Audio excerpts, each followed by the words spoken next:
देश की आवाज तेज टीवी 24 के साथ सच दिखाने का जुनून।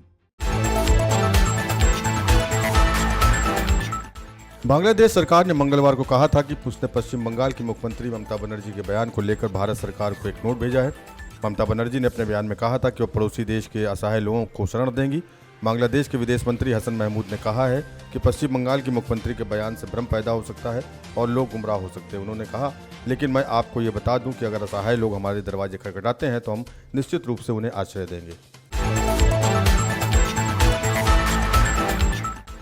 ममता बनर्जी मुख्य रूप से नीति आयोग की बैठक में शामिल होने के लिए दिल्ली आ रही हैं। शनिवार को उस बैठक में वो क्या बोलेंगी, इसकी जानकारी राज्य प्रशासन जुटा रहा है। सीएम ममता बनर्जी अपने दिल्ली दौरे पर पीएम नरेंद्र मोदी से मिलना चाहती हैं। राज्य प्रशासन के सूत्रों ने बताया कि प्रधानमंत्री से उस दिन मिलने के लिए उन्होंने समय मांगा था। देखना यह है कि प्रधानमंत्री बंगाल के मुख्यमंत्री को कब समय देते हैं।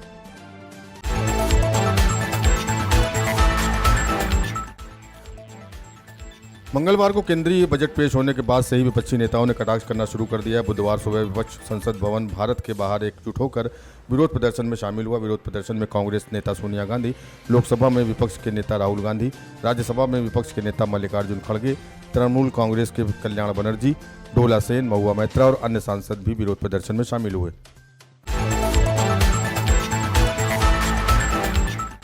24वीं दुर्गा पूजा पर उद्यमियों को ममता बनर्जी से दोगुना लाभ मिलेगा। राज्य की 43,000 से अधिक पूजा समितियों को 85,000 रुपये का अनुदान, बिजली बिल पर 75% की छूट, साथ ही अगले साल 1 लाख रुपए मिलने का आश्वासन भी दिया गया है।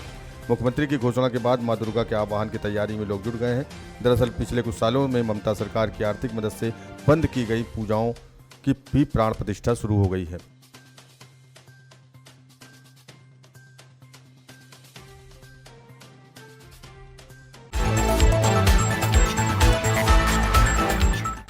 दुर्गा पूजा 2024 में अब केवल 2 महीने बाकी हैं। आगामी दुर्गा पूजा को लेकर मुख्यमंत्री ममता बनर्जी ने नेताजी इंडोर स्टेडियम में पूजा समितियों के साथ बैठक के दौरान घोषणा की कि दुर्गा पूजा के अवसर पर प्रत्येक क्लब को 85,000 रुपये दिए जाएंगे। राज्य सरकार की इस घोषणा के बाद उत्तर कोलकाता के सबसे लोकप्रिय दुर्गा पूजा आयोजकों में से एक संतोष मित्रा स्क्वायर पूजा कमेटी ने मुख्यमंत्री द्वारा घोषित अनुदान लेने से मना कर दिया। भाजपा नेता सजल घोष ने मुख्यमंत्री का अनुदान नहीं लेने के कई कारण बताए।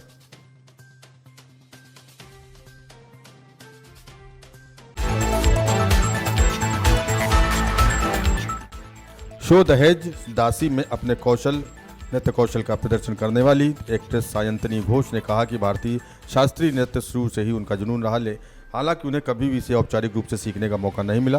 सायंतनी ने कहा कि जब मैं 6 या 7 साल की थी तब मेरे माता पिता ने मुझे कुछ महीनों के लिए एक सामान्य नृत्य कक्षा में डाला था।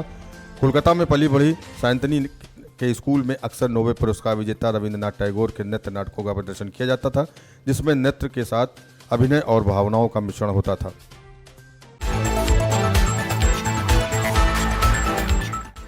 नियमों का पालन किए बगैर हाकरों को हटाने के विरोध में हाकर संघर्ष समिति की ओर से NKDA भवन निर्माण अभियान चला रहा है। न्यू टाउन बस स्टैंड के पास लगभग 1000 फेरी वालों ने न्यू टाउन बस स्टैंड से जुलूस शुरू किया और न्यू टाउन NKDA कार्यालय की ओर बढ़े। विधान नगर पुलिस पहले से ही न्यू टाउन BA ब्लॉक के पास बैरिकेडिंग कर तैनात थी। वहीं फेरी वालों को हिरासत में लिया गया। आलू का दाम पूछने के बाद खरीदारों को कुछ देर सोचना पड़ता है। जो आलू कुछ दिन पहले 32 टका था, अब 45 टका प्रति किलो बिक रहा है। विक्रेताओं का कहना है कि थोक बाजार में आलू है ही नहीं। पिछले कुछ दिनों में सब्जियों की कीमतों में थोड़ी गिरावट आई है, लेकिन आलू की कीमतें बढ़ी हुई हैं, जिससे घरों की जेब पर दबाव पड़ रहा है। इसके अलावा ये भी दावा किया जा रहा है कि मुख्यमंत्री के निर्देश के बाद कुछ दिनों तक बाजार में जो टास्क फोर्स की कार्रवाई देखने को मिली थी, अब वो देखने को नहीं मिल रही है।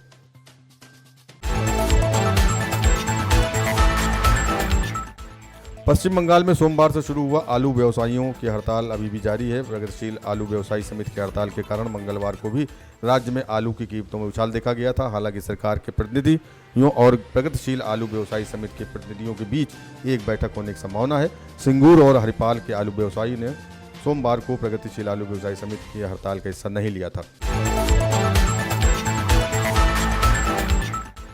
मानसून के दौरान दक्षिण दिनाजपुर जिले में डेंगू का प्रकोप बढ़ रहा है। इसके साथ ही जिले में डेंगू मरीज की संख्या तेजी से बढ़ रही है। दक्षिण दिनाजपुर जिले में बीते सोमवार तक कुल 121 लोग डेंगू से संक्रमित हो चुके थे, जिनमें से 2 फिलहाल बालूरघाट जिला अस्पताल में भर्ती हैं। हालांकि जिले में डेंगू से एक भी मौत का मामला सामने नहीं आया है।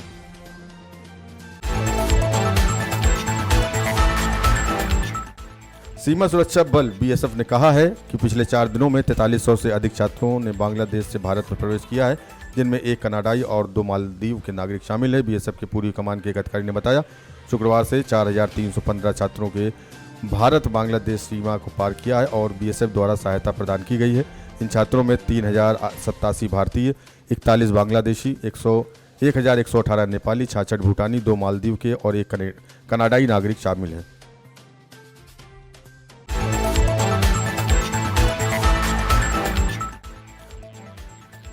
उत्तर बंगाल की खाड़ी में 40 से 50 से 60 किलोमीटर की रफ्तार से तेज हवाएं चलेंगी। उत्तर पश्चिम और पश्चिम मध्य बंगाल की खाड़ी अशांत रहेगी।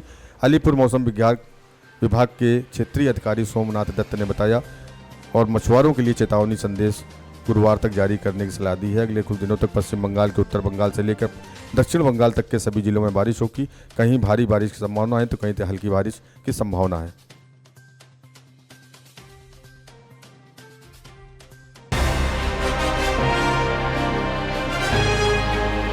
देश की आवाज तेज टीवी 24 के साथ सच दिखाने का जुनून।